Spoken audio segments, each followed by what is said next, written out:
Welcome to Telangana వెలుగు. నేను మీ రాజు.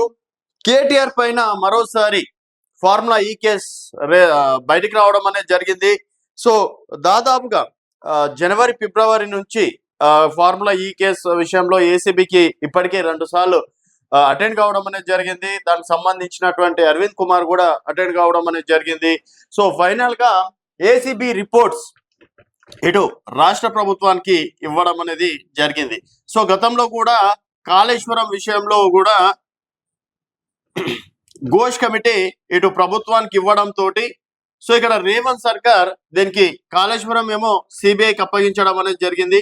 ఇప్పుడు రాష్ట్ర ప్రభుత్వం చేతిలో ఫార్ములా ఈ రేస్ కేసు అనేది ప్రస్తుతం ఉంది. మరి ఇక్కడ కేటీఆర్ ని కూడా ఛార్జ్ షీట్ లో పేరు చేరుస్తారా లేకపోతే అరెస్ట్ చేస్తారా అన్నది ప్రస్తుతం ప్రభుత్వం చేతిలో ఉందని చెప్పేసి కూడా చెప్పుకోవచ్చు.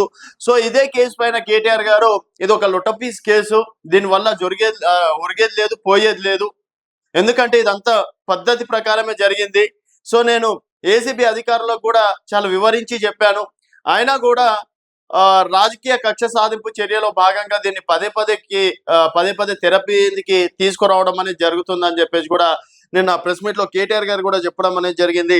సో ఫార్ములా కేసులో కేటీఆర్ కు ప్రాసిక్యూషన్ కేసు రిపోర్ట్ ప్రభుత్వానికి అందించిన ఏసీబీ అరెస్ట్ కు రంగం సిద్ధం చేస్తున్న దర్యాప్తు సంస్థ, గవర్నర్ అనుమతి కోసం వెయిటింగ్.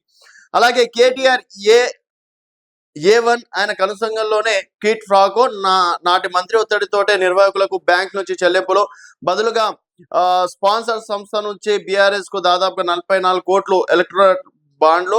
నివేదికలో పేర్కొన్న ఏసీబీ 9 నెలల పాటు కొనసాగిన విచారణ దర్యాప్తు టైంలోనే అప్రూవల్ గా మారిన A2 A3 అని చెప్పేసి కూడా ఈరోజు పేపర్ లో హెడ్డింగ్ రావడం అనేది జరిగింది. సో ఫార్ములా ఈ కార్ రేస్ లో జరిగిన అవినీతి నాటి మున్సిపల్ శాఖ మంత్రి కేటీఆర్ బాధ్యుడని విచారణలో ఏసీబీ నిర్ధారించినట్టు తెలిసింది. ఈ కేసులో కేటీఆర్ ను A1 గా పేర్కొనగా A2 గా ఐఏఎస్ అధికారి అరవింద్ కుమార్, A3 గా HMDA మాజీ చీఫ్ ఇంజనీరింగ్ BL రెడ్డి ఉన్నారు. కేటీఆర్ ఆదేశాలను తాము పాటించామని దర్యాప్తు సమయంలో A2 A3 ఏసీబీకి స్టేట్మెంట్ ఇచ్చినట్లు సమాచారం. HMDA నుంచి నిధులు చెల్లింపుతోటే కేటీఆర్ ఏకపక్షంగా వివరించారని ఏసీబీ విచారణలో వెల్లడైనట్లు తెలిసింది. ఫార్ములా ఈ కార్ రేస్ కేసులో క్విట్ ఫ్రాకో జరిగినటువంటి ఏసీబీ నివేదికలో పేర్కొన్నట్టు కూడా తెలుస్తుందని చెప్పేసి కూడా చెప్పడం అనేది జరిగింది. సో దీనికి సంబంధించి 46 కోట్లు చెల్లించాలని నేనే ఆదేశాలు ఇచ్చా. ఫార్ములా కేసు లొటపీస్ కేసు, ప్రాసిక్యూషన్ చేసిన ఛార్జ్ షీట్ లో చేసిన ఏమి చెయ్యలేరు అంటూ కూడా చాలా ధైర్యంగా కేటీఆర్ గారు అయితే ఉన్నారు. ఎందుకంటే దీనికి సంబంధించి అన్ని ఆధారాలు ఉన్నాయి, అన్ని పగడ్బందీగా ఉన్నాయి. సో ప్రస్తుతం ఇక్కడ రాష్ట్రం చేతిలో ఒక 50 కోట్లు తక్కువ పడ్డాయి. ఈ 50 కోట్లు ఏం చేశారు? సో మున్సిపల్ HMDA దగ్గర నుంచి ఇప్పుడు ఏదైతే ఒక సో కంపెనీ అంటున్నారో వారికి చెల్లించడం అనేది జరుగుతుంది. సో మనకి ఇక్కడ నుంచి మనకి స్పాన్సర్స్ రావాల్సింది, అప్పుడే ఎన్నికల వల్ల దీన్ని కాస్త వాయిదా వేయడం అనేది జరిగింది.